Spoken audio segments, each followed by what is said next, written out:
छंद लेकर हाजिर हुए हैं। इसके पहले हमने आपको रोला छंद, दोहा, सोठा, चौपाई छंद के बारे में बता चुके हैं। उसमें कितनी मात्रा क्या होनी चाहिए, आज उसी कड़ी को आगे बढ़ाते हुए हम 12वें छंद लेकर हाजिर हुए हैं। आज हम बताएंगे कि 12वां क्या है और इसमें कितनी मात्रा होनी चाहिए, और उसका एक उदाहरण भी देंगे और उसके उदाहरण में मात्रा को गिनकर भी बताएंगे।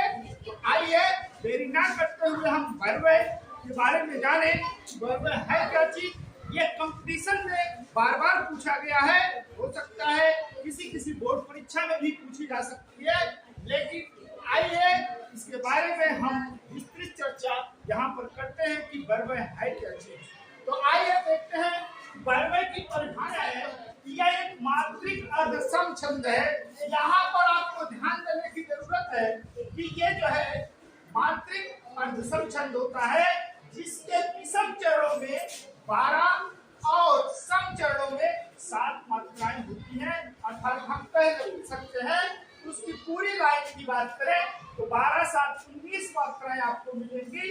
12 और 7 अलग अलग चरण बना दिए गए हैं। इसमें यति भी होती है, यति प्रत्येक चरण के अंत में होती है। ये ध्यान देने की बात है कि 12 और 7 के बीच में यति नहीं दिया है। यति का जो होता है वो लास्ट चरण में दिया होता है। तो आइए 12 और सम चरणों में 7 मात्राएं होती है, यति प्रत्येक चरण के अंत में होती है। जैसे वाम संग शिव शोभित शिवा उदार, यहाँ अगर हम इस लाइन पूरे चरण की बात करें, इस पूरे चरण में 19 मात्राएं आपको मिलेंगी।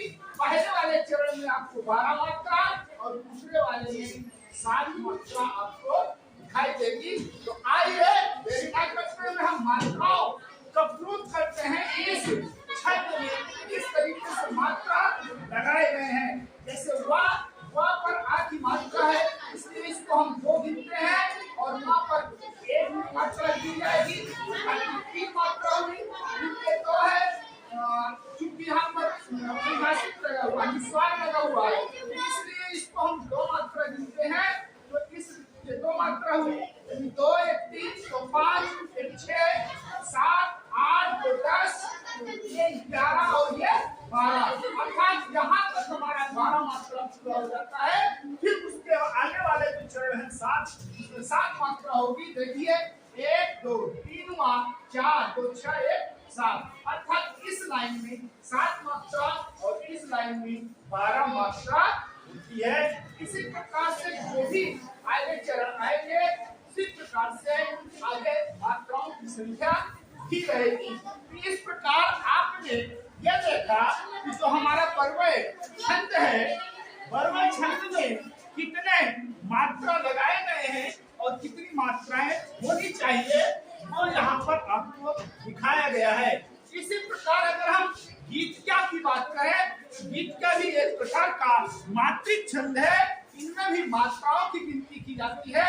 इसके भी है, यहाँ पर क्या लिखा है, यह एक मात्रिक समछंद है, अर्थात इन दोनों में अलग है। ये अर्धसम मात्रिक छंद था और ये मात्रिक समछंद है। इसमें 26 मात्राएं होती हैं, 14 और 12 पर यति होती है। अर्थात इसकी पूरी चरण की बात करें, पूरे लाइन की बात करें, उसमें आपको 26 मात्रा दिखाई देगी, अर्थात एक 14 दिखाई देगी और एक 12। अब 14 और 12 के बीच में यति का विधान होता है। जैसे अगर हम बात करें इसके उदाहरण की, तो मातृभू से मातृभू है, यहाँ तक एक चरण पूरा हो जाता है। अंत से तुलना नहीं के दूसरा चरण हुआ। अगर हम मात्रा की बात करें तो यहाँ देखिए 2 मात्रा की गिनती होगी।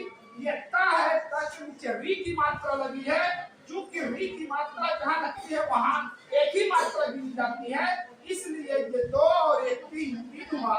ये तो 5, 2 7,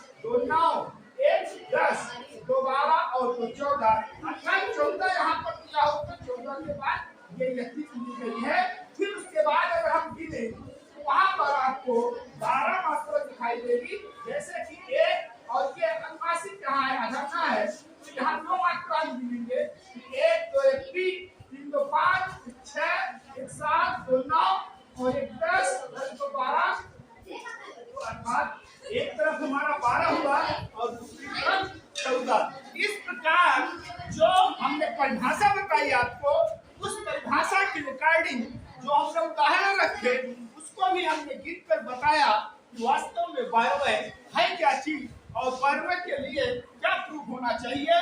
तो उसमें मात्राओं को गिन करके हम बारहवें जानते हैं, गीतिका जानते हैं, दोहा जानते हैं, सोठा जानते हैं। इस प्रकार छंद के अलग अलग नाम हैं और अलग अलग उनके नियम हैं। तो आइए बच्चों हमारे चैनल को सब्सक्राइब, लाइक और शेयर जरूर कीजिए। धन्यवाद।